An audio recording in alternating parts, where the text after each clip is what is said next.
certain things change from the Trayodashi of Kartika Masa. Traditionally, they created a science as to how one should behave. So, the significance of the festival has largely been ignored. It is time to bring this back so that you don't sink down. Do not become susceptible to various negative forces which are always working upon us. Deepavali time.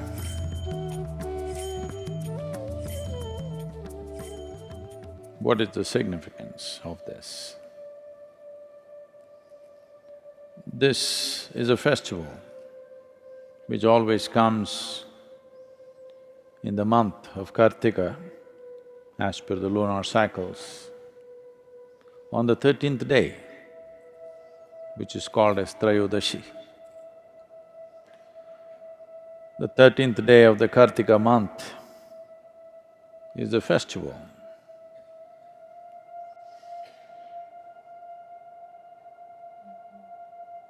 Traditionally, the science behind this is, on this day, everybody worships. On the Deepavali day, everybody is supposed to worship dhanwantari, the deity dedicated to one's health and well-being.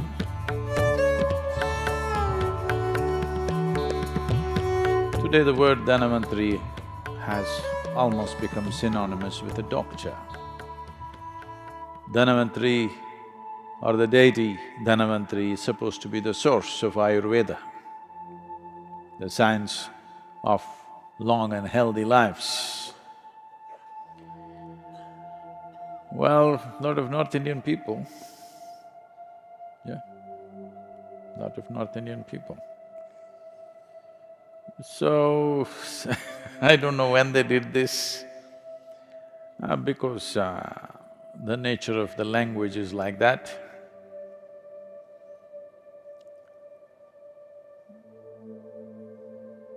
In northern India, most people speak Hindi language and the last syllable, they'll cut it off. If you say Dhyanalingam, they'll say Dhyanaling. If you say Shiva, they'll say Shiv. If you say Rama, they'll say Ram. The language has the habit of cutting off the last syllable always, almost everything. Krishna, Krishna.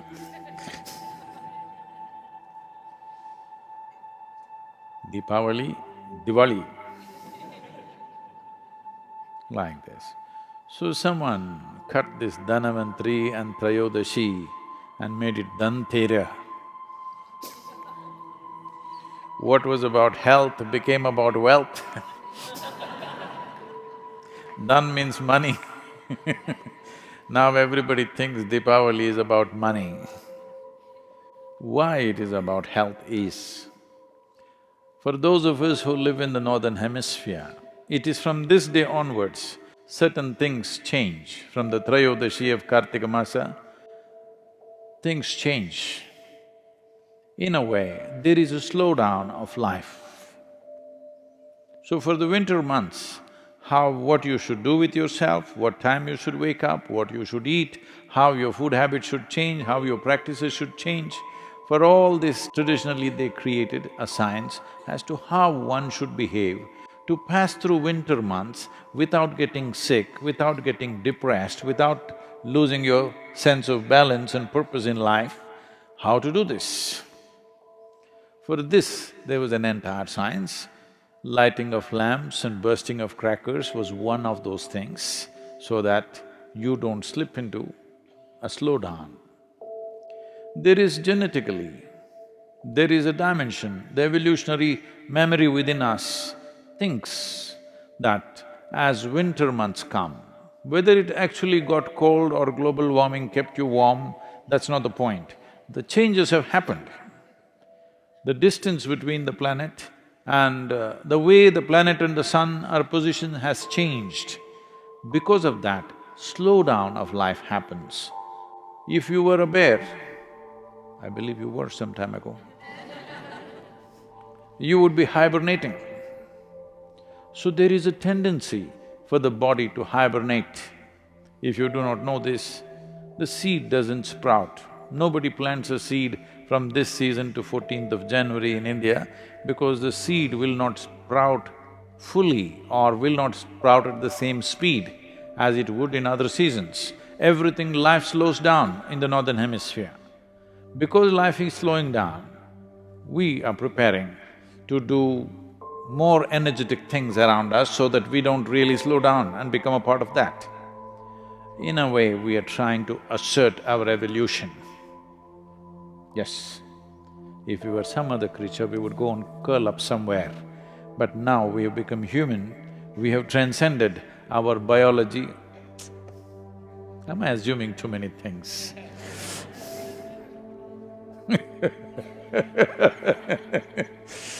You are supposed to have transcended your biological tendencies.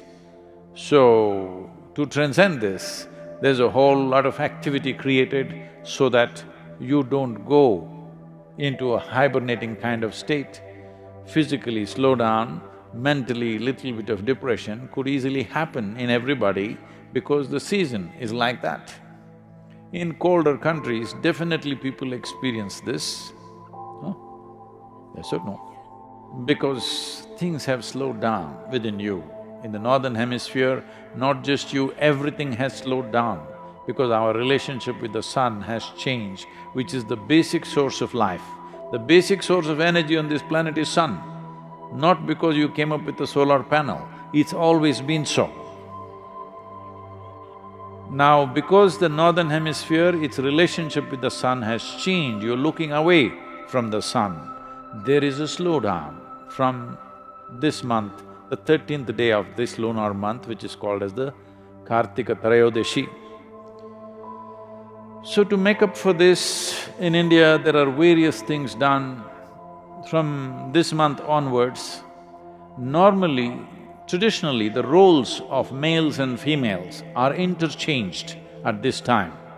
For example, it is a part of daily activity for a woman, not anymore, in rural India still, that first thing in the morning, she cleans the front of her house and draws some geometrical figures. These geometries, today she knows only one design, unfortunately. She keeps putting the same thing, or she got it painted, or she has a template and she puts it.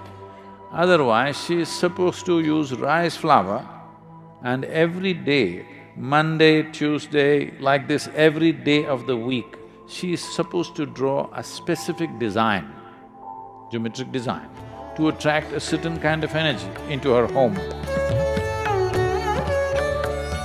If it's a full moon day, a certain kind of design.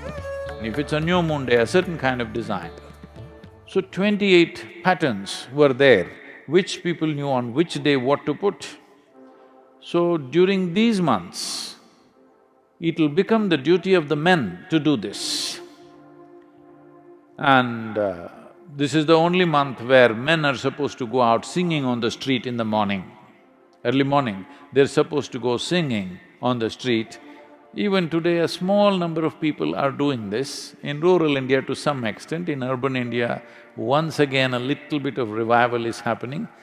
Today we have become very large cities, otherwise if you lived in a village, everybody who lives there needs this beat of drum and music to reverberate in their system so that they don't hibernate, so that their systems don't slow down. So Diwali is about that. If you cannot see the light, that's why the crackers, so that you anyway wake up. At 4:30 in the morning, they will start bursting crackers all over the town so that everybody wakes up and everybody becomes alive, because it is important in the winter months that you come up before the sun. The first ray of sun should not hit a blade of grass or some other worm or insect. The first ray of sun must hit you. This is the commitment. That is why before sunrise, everybody is out to receive the first rays of sun upon themselves, not upon the ground. So, the significance of the festival has largely been ignored, but still people are singing a bit and bursting crackers a bit. It is time to bring this back, especially in colder weathers. This would be wonderful if some of these things are revived because Diwali is not a religious festival, it's got something to do with our geographical location on this planet. Because we are in the northern hemisphere, these changes are happening to us, to our bodies, to the plants, to the animals, everything it's happening. You see, everything slows down. But if you slow down within yourself, mentally if you slow down, you will become little dim.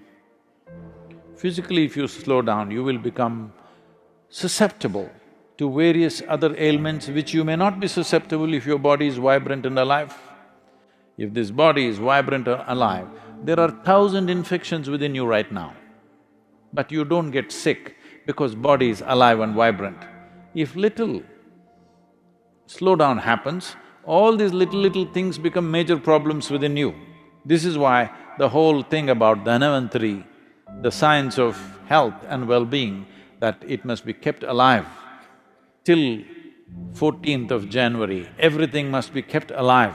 You need music, you need more light, you need lamplight, you need all kinds of things to keep the atmosphere alive for yourself so that you don't sink down and do not become susceptible to various negative forces which are always working upon us. It is just that some are sailing above it, some are sinking into it. So this is the significance of Deepavali. It is Dhanvantari's Trayodashi.